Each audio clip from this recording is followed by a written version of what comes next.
Pepper cauliflower செய்ய போகிறோம்.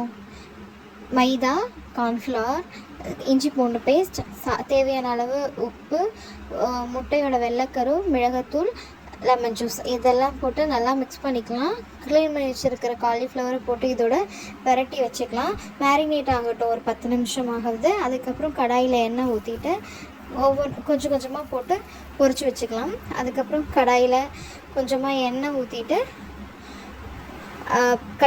பொடியை கட் பண்ணி வச்சுருக்கிற பூண்டு, இஞ்சி, பச்சை மிளகாய், வெங்காயம் இதெல்லாம் போட்டு நல்லா வதக்கிக்கலாம். அப்புறம் கட் பண்ணி வச்சுருக்கிற பொரிச்சு வச்சுருக்கிற காலிஃப்ளவர், காரத்துக்கு மிளகுத்தூள், கொஞ்சமாக தண்ணி, ஒரு 2 டீஸ்பூன் அளவுக்கு சோயா சாஸ் போட்டுட்டு நல்லா வதக்கி விட்டுக்கலாம்.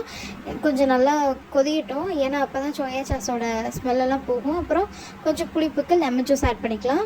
காரம் பத்தலைன்னா நீங்கள் பெப்பர் ஆட் பண்ணிக்கலாம். அப்புறம் கொஞ்சம் சால்ட், அப்புறம் கொஞ்சமாக சுகர் எல்லாம் போட்டு நல்லா மிக்ஸ் பண்ணிக்கலாம். Pepper cauliflower